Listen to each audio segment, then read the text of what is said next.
Let's look at graphs of logarithmic functions. To sketch the graph of y equals log base a of x, we're going to use the fact that the graphs of inverse functions are reflections of each other in the line y equals x. So in the same coordinate plane, we're going to sketch the graph of each function. Let's do f of x equals 2 raised to the x. And so from yesterday, you remember, there are some values that you want to pick. So for sure we pick 0 because at 2 to the 0, that is 1. And then 2 to the first power is 2, 2 to the second power is 4. And then at negative 1, we are at 1/2. So we can graph that. And so that is at 0, 1.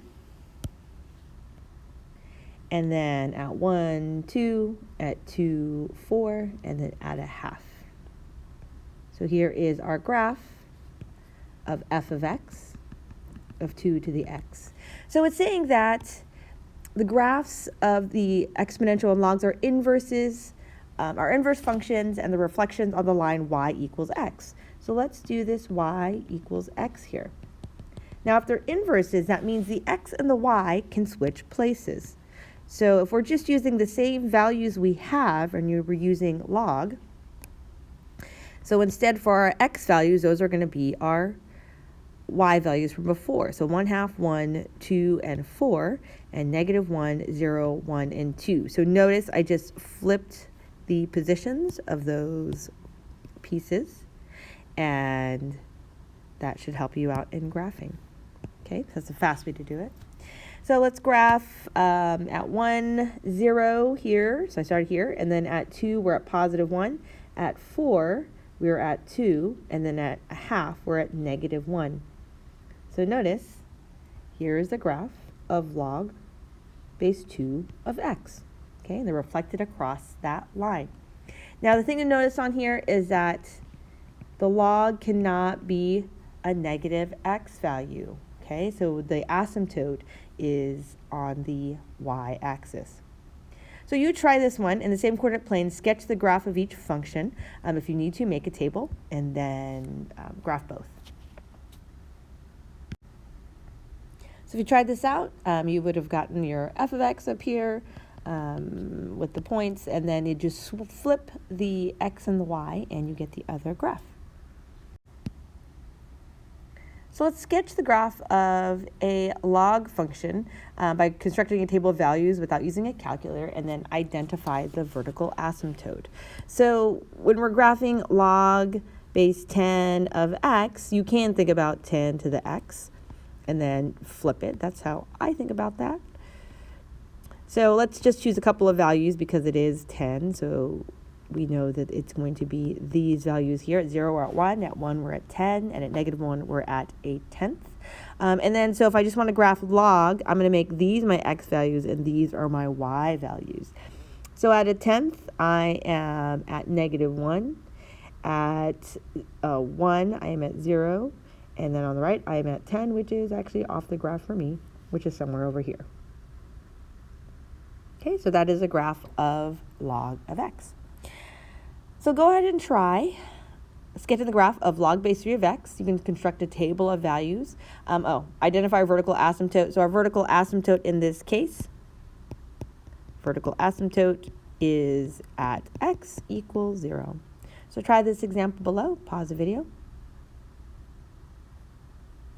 So if you wanted to just construct a table of log base 3 of x, you just take a look at what is the y value, right? So that's another way to kind of take a look at it. So if you know 1/3, you have, in order to get a third, that's negative 1.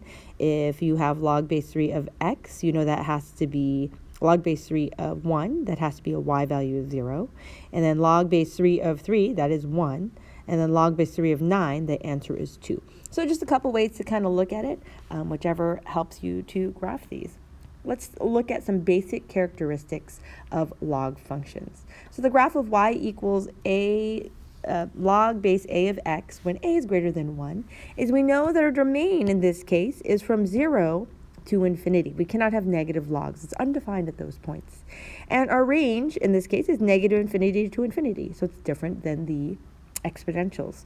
Our intercept is at 1, 0, and it's increasing, and it's a 1-to-1 function. Okay, so same as our exponential. We have a vertical asymptote when it's not shifted at x equals 0, which is our y-axis, and it is a continuous curve.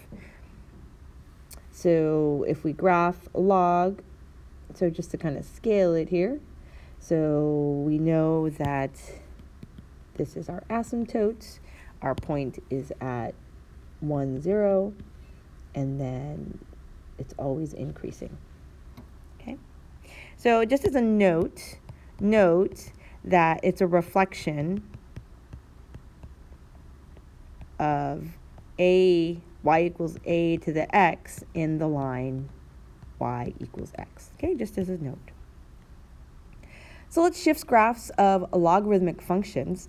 So letter A, we have g of x equals log base x minus 1, so it's inside.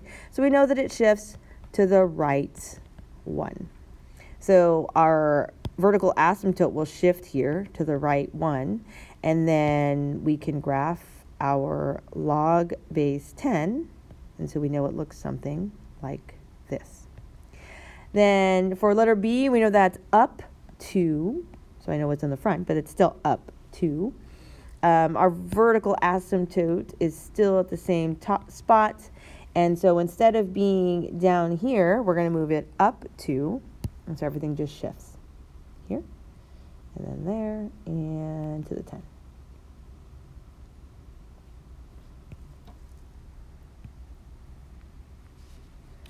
Okay, so you try these two. Use the graph of f of x equals log base u of x to sketch the graph of each function, and then just describe the transformation. All right, if you try this out, this one is down 1, and so I just shifted all the points down 1, and then letter B, we know that is left 3. And next we're going to talk about evaluating natural log functions and so forth.